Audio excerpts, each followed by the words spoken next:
Hi friends, welcome back to my channel. ఈరోజు నేను మా సంక్రాంతి వ్లాగ్ని షేర్ చేద్దాం అనుకుంటున్నాను.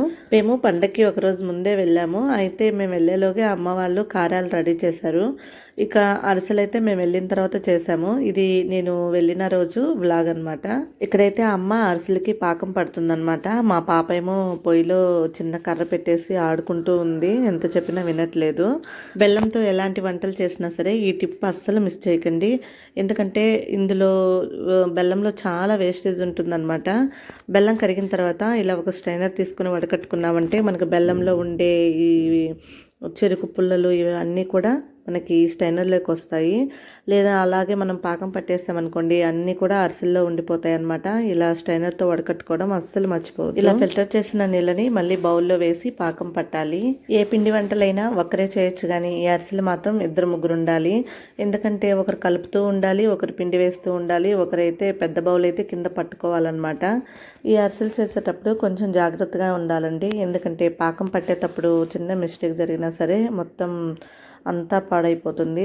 అలాగే మన పిండి కలిపేటప్పుడు కూడా చాలా జాగ్రత్తగా ఉండాలి. పిండి గడ్డలు కట్టకుండా చూసుకోవాలి. ఒకరు పోస్తూ ఇలా ఒకరు పట్టుకుని ఇలా ఒకరు కలుపుతూ ఉంటేనే మనకి పిండి పర్ఫెక్ట్గా కలుస్తుంది. మొత్తానికి పిండి మొత్తం కలిపేసాము. ఇలా కలిపిన తర్వాత వెంటనే అరిసెలు కూడా చేసేసామన్నమాట.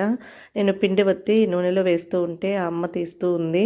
నేను కొంచెంసేపు ఇలా చేసిన తర్వాత వదిన కూడా వచ్చి కొంచెంసేపు చేసింది. ఇలా అందరం తలా కొంచెం సేపు చేసేసి అరిసెలన్నీ ప్రిపేర్ చేసాము. తర్వాత వెంటనే చెక్కలు కూడా చేసేసాము. అన్ని పండగలకేమో కానీ ఈ సంక్రాంతి పండగకి మాత్రం ఊరంతా వారం రోజుల ముందు నుంచే గుమాలిస్తూ ఉంటుంది. ఎందుకంటే ఎవరింట్లో పెట్టినా సరే పిండి వంటలు చేస్తూ ఉంటారు.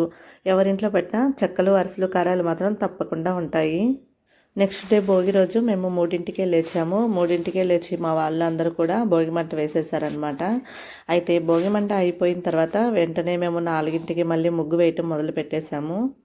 పిల్లల్ని నాతో పాటే నిద్ర లేపాను, భోగి మంట చూస్తారని చెప్పి. మంట అయిపోయిన తర్వాత పడుకోమంటే వీళ్ళు పడుకోలేదు. నాకు నిద్ర రావట్లేదు అని చెప్పేసి అలాగే ఉన్నారు. నేను ముగ్గు వేస్తుంటే నేను వేస్తానని చెప్పేసి ఇద్దరు వచ్చి ముగ్గు వేయబోయారు. పెద్ద పాప అయితే వేస్తుంది, చిన్న పాప అయితే ఎక్కడ నా ముగ్గు చెడగొడుతుందని చెప్పేసి ఆమెకు ఒక చిన్న ముగ్గు వేసి రంగులు వేసుకోమని చెప్పాను.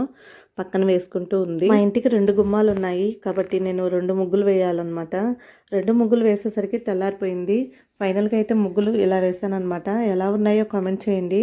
అలాగే నా ఛానల్ సబ్స్క్రైబ్ చేసుకొని సపోర్ట్ చేయండి friends. Thank you for watching.